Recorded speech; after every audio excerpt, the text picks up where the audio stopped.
Ça correspond aux épées, d'ailleurs. Ça correspond, pardon, excuse-moi, à l'air et aux épées. Celle-ci, est-ce que tu peux nous en parler? Alors, celle-là, oui, justement, on parlait du patriarcat tout à l'heure. Ouais. Alors, voilée, hidden, caché. Caché en anglais, hidden, comme Hayden Park, là. Je sais pas, je connais pas les séries, mais c'est un peu sombre. Cette carte, en fait, c'est un moucharabier. C'est en Inde. Ça doit être dans une partie musulmane, je pense. D'accord. Où évidemment, où il y a eu l'influence des Perses, où ils avaient un peu enfermé les femmes, entre guillemets, dans des palais super beaux, mais elles étaient derrière des moucharabiers, qui sont magnifiques, parce que là, vous voyez, c'est de la dentelle, hein. C'est vraiment, c'est du pur art, c'est incroyable. Tu as rajouté ensuite les yeux? J'ai rajouté les yeux après, parce que ça m'a inspiré vraiment. Bon, d'abord, c'est une photo originale que j'ai faite en Inde, hein, tout ça, et je la trouvais très belle, mais en même temps... c'est très souffrant. Voilà, pour moi, quand je vois les moucharabiers et tout ça, ou quand je vois même des petites indiennes là, tout habillées, hyper maquillées, etc., je me dis c'est la femme esclave là. C'est vraiment la femme esclave dans une emprise patriarcale, la femme objet. Ouais. Et on pense au harem aussi, on pense à tout ça. Et en fait, là, justement, j'ai pris un regard qui est en même temps maquillé et qui a l'air vraiment, comment dire, on dirait presque une louve, hein, qui va... Est-ce qu'il y a de la vengeance dans ce regard? Je ne sais pas. Mais ça dit qu'elle est vraiment enfermée, quoi, qu'elle est obligée de faire ça et qu'il est temps que ça change, quoi. Mais attention, le masque, voilà. Ça peut paraître très joli, mais c'est beaucoup de contraintes. Donc voilà, je vous laisserai lire les versions du livret. Là, j'avoue que ça me met presque mal à l'aise, cette carte-là, en mode... c'est beaucoup de souffrance que je ressens. Voilà, je ressens les souffrances de l'esclavage, du patriarcat. Si tu nous dis regard de louve, c'est la conscience d'un pouvoir. Oui, aussi. Et puis, on pourrait presque dire que ça, ce serait la dame d'épée. On pourrait dire, si on voulait attribuer des couleurs et des têtes. Voilà. Donc, il y a quelque chose quand même de reprendre le pouvoir aussi. Mais attention, je n'engage pas à la lutte. Parce que... parfois, elle est nécessaire. La lutte, pas dans le patriarcat. Parce que faire de la dualité... Faire du combat d'épée, ça va pas nous mener quelque part. C'est nulle part. C'est Gandhi qui disait ça. Hein. Œil pour œil et le monde deviendra aveugle. En fait, aujourd'hui, comme dit Josiane Froment, je vais la citer encore une fois, c'est pas ni pute ni soumise. Non, c'est c'est ni soumise ni rebelle. Ni soumise, ni soumis, d'ailleurs. Bon, c'est valable pour les hommes aussi. Ni soumis, ni rebelle. Parce que la rébellion, c'est la guerre, ça va pas nous mener quelque part. Ça nous mène à la destruction. Destruction, ça va un peu, mais un peu seulement. En équilibre. Si on fait que la destruction, c'est la transe. On appelle ça la transe. Dans le livre La magie du cercle, c'est bien explicité. C'est que si on fait de la destruction tout le temps, tu dois partir. Mais vas-y, hein, si tu dois partir, Ouais, dans 5-10 minutes. Ça marche. Donc la magie... Non, pardon, la magie. Qu'est-ce que je raconte? L'énergie de la destruction, ça nous fait rentrer en transe. C'est la compétition. Voilà, ça excite un peu, vous voyez, c'est l'adrénaline, la compétition, la destruction. Ça excite, ça agite. Alors quand on va se rebeller, on va s'agiter. Hein, on va faire... Alors, je dis pas qu'il faut pas manifester, faire des pétitions, etc. Mais attention, toujours... dans la non-violence, comme Gandhi. Voilà, Gandhi, il a mené un combat, ok, c'est un combat, mais non violent. On va être dans l'énergie du cœur. C'est hyper important. On va dénoncer. Si vous êtes dans la vengeance, ça va pas le faire. On va dénoncer. Dénoncer, attention, parce que... c'est ce qui s'est passé avec tout le mouvement MeToo, c'est-à-dire que... Oui, on lève le voile sur une réalité, donc on est obligé de dénoncer. Quelque part, témoigner. Je dirais plutôt témoigner plutôt que dénoncer, parce que là, du coup, on va rentrer dans des trucs compliqués. La haine, tout de suite derrière. Et quand Mais je pense qu'elle est inévitable quand même, parce que quand il y a des coupables, il y a forcément... Eh bien, écoute, c'est pas mon expérience du moment, parce que ce que j'expérimente aussi, Elle reste passagère. c'est comment les couples peuvent se séparer dans l'énergie du cœur. C'est intéressant à expérimenter ça. Oui, mais Donc, moi, je connais très bien, par ma fonction de psychiatre aussi, qu'il y a beaucoup de déchirements et de violences qui se passent dans les séparations familiales. Donc, je suis bien placée là pour en parler. Mais je parlais moi plus des violences faites aux femmes, ce genre de choses. Oui, là, mais justement, on est obligé de passer ça vient de là, ça vient dans les couples. La violence faite aux femmes, c'est avant tout dans des couples et dans les familles, pour les enfants également.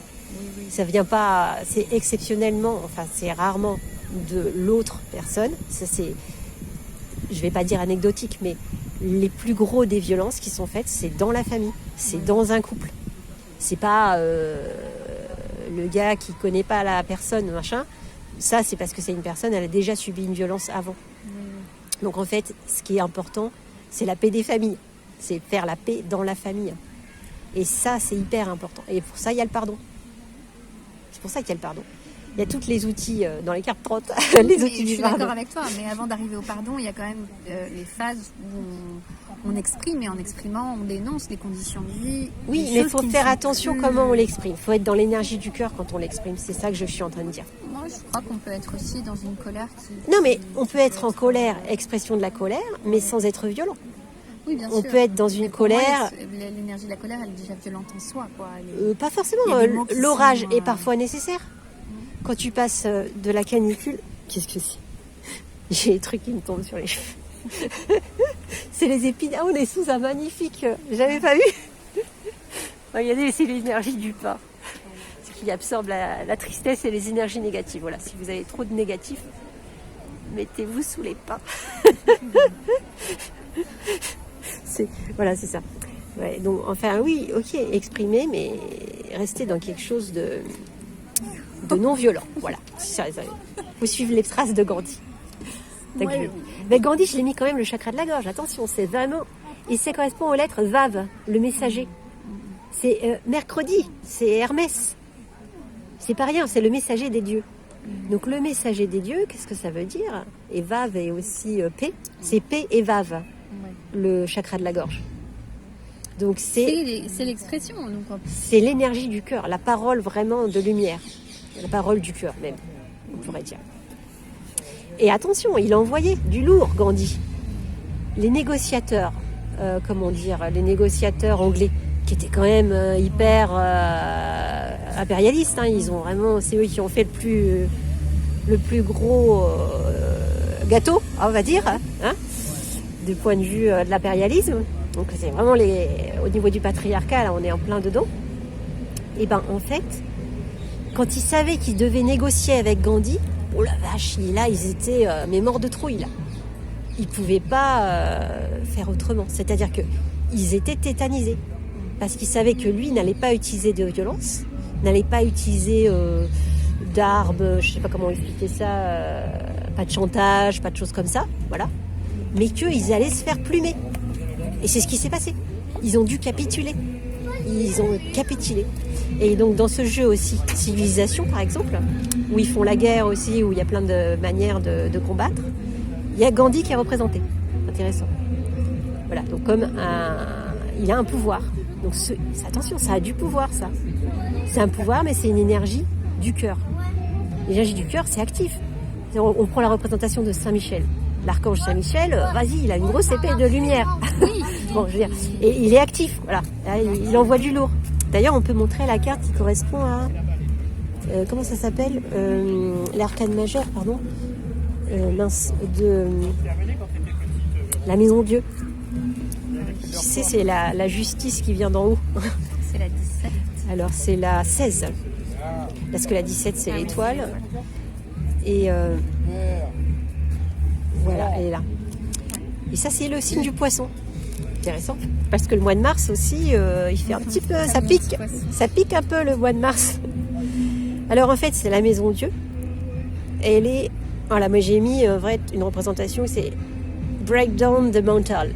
parce qu'en fait, c'est interprété dans les tarots de Marseille comme vraiment l'action qui vient de l'univers, qui remet les pendules à l'heure. Voilà. D'ailleurs, c'est une pendule là, sur le 16, mais je n'ai pas fait exprès. Mais enfin, en plus, la photo, je raconte l'histoire dans le livret, c'est que elle est déformée, mais j'ai pas fait exprès de la déformer. Hein. C'est parce que avec les embruns, la chaleur, c'est à Collioure, ça m'a déformé la photo. Ah oui, d'accord. Donc du coup, quand il a fallu choisir une photo naturellement, c'est celle-là. Je me suis dit, oh, faut que je la retrouve, celle-là, faut que je la retrouve. Je l'avais mis dans un coin. Heureusement, je l'ai pas jetée parce que c'est quelque chose. Alors que c'est très calme, mais il y a quand même une action qui est intense, qui s'effectue. Et moi, je pense que c'est un peu comme ça quand on parle d'une scène colère. C'est vraiment ce genre de colère-là.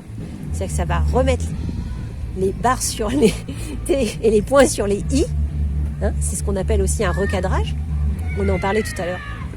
D'où l'intérêt parfois de recadrer les gens. Oui. Et bien quand on les recadre, c'est intense quand même. Mais attention, on ne va pas leur mettre un coup de bazooka dans la tronche. Non. C'est ça que je veux dire. On peut recadrer avec bienveillance, avoir du leadership, tout ça. Oui. On peut être dans l'énergie de Marshall Rosenberg, négociateur aussi. Oui, bien sûr. Le GIGN, quand il négocie, c'est très très rare qu'ils en viennent à la violence. Moi, je parlais simplement de l'émotion... l'émotion sans la personne en face, mais l'émotion, voilà. L'émotion de colère qui doit être vécue à un moment pour arriver à la paix ensuite et peut-être au pardon. Oui, il faut exprimer les choses. On doit exprimer les choses. Et peut-être qu'à ce moment-là... Je vous conseille Marshall Rosenberg, très bon apprentissage, pour apprendre à dire les choses sans blesser l'autre. C'est-à-dire, on va partir de ses ressentis. On va pas insulter l'autre, on va pas, parce que là ça ne marche pas. Et les exemples, il en a donné plein. Où par exemple c'est une femme qui est là à la fin de son job, il n'y a plus personne, c'est aux States. Et il y a un mec qui vient pour lui piquer la caisse de l'école ou je sais pas quoi, et peut-être même pour la violer et tout ça. Voilà, c'est complexe. Et alors il y a ce témoignage qui est raconté. Et elle était formée à Marshall Rosenberg et elle raconte comment elle s'en est tirée. Et comment elle s'en est tirée avec un gars qui était vraiment défait complètement et qui était en grande souffrance, etc. Et qui était vraiment hyper antisocial et tout ça. Enfin, il y a un gros délinquant. Voilà. Un gros méchant, comme on dit. Et puis, en fait, elle a écouté ses besoins au gars, en fait. C'est-à-dire que elle lui a permis d'exprimer sa colère, parce que là, il était vraiment frustré, en colère. Et après, elle s'est autorisée, du coup, quand elle avait d'abord recueilli son besoin, reformulé ses besoins, enfin ce que lui, il essayait d'exprimer par la violence, que elle lui a demandé si elle pouvait s'autoriser aussi à lui dire comment elle se sentait. Voilà. Et du coup, ils ont abouti à une forme de négociation elle l'a guidé aussi là-dessus pour qu'il puisse avoir quelque chose quand même de son intrusion, mais pas la violer, quoi. Voilà. Et puis je sais plus dans l'histoire comment ça se termine exactement, qu'est-ce qui se passe, est-ce qu'il prend la caisse, je ne sais pas. Voilà. Et quand on fait moi j'ai fait des formations avec un boxeur comme ça sur les agressions.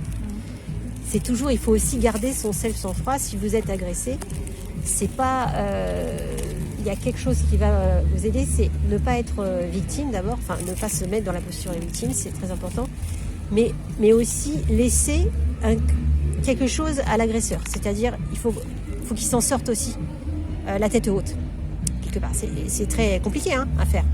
Mais en même temps, de toute façon, des fois, comme disait mon ami boxeur, là, des fois, t'as pas les armes. T'as pas, même si t'es boxeur professionnel, tu fais pas le poids. Et si tu veux pas mourir, il va falloir se servir d'autres formes de communication. Donc en fait, l'énergie de la guerre n'est jamais bonne. Ça n'apporte rien en fait. À part si on est vraiment en guerre. À part si on est vraiment en guerre. Voilà, ils étaient vraiment en guerre, Gandhi et tout ça.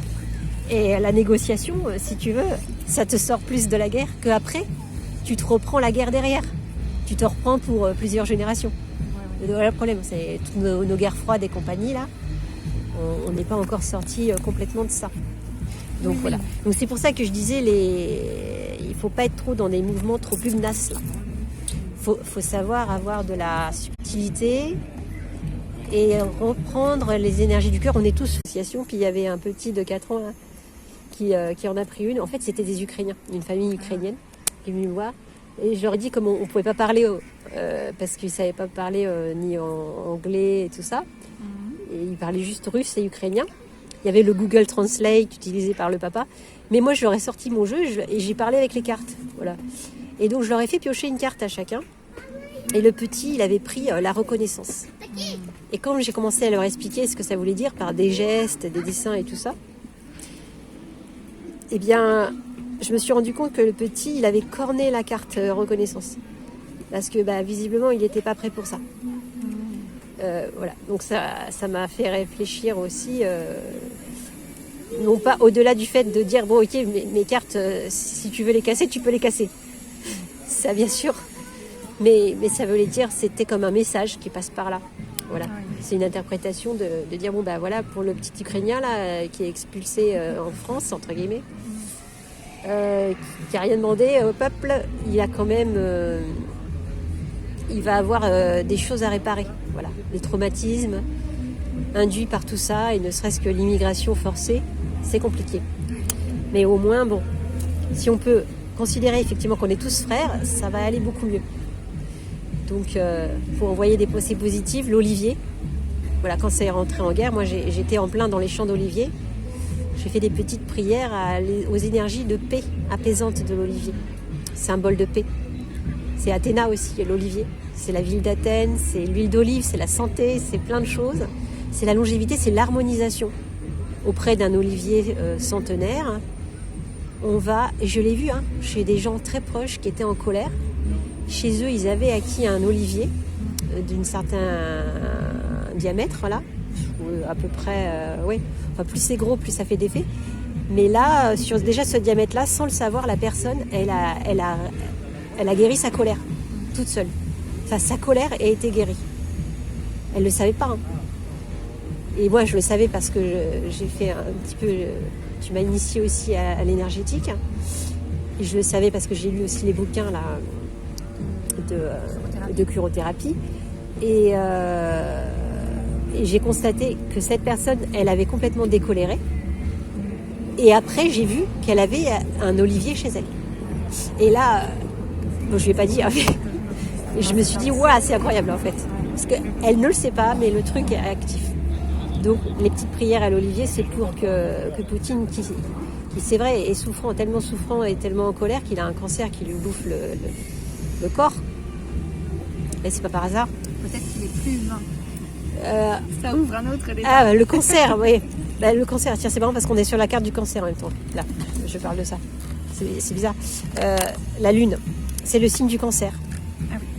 Et le cancer, c'est cette représentation en écrevisse. C'est vrai. Donc du coup, c'est énergie aussi, lutter contre ses peurs.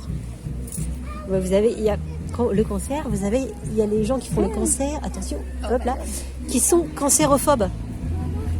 Vous savez, juste on est cancérophobe, mais ça c'est quelque chose qui peut attirer le cancer. La peur du cancer.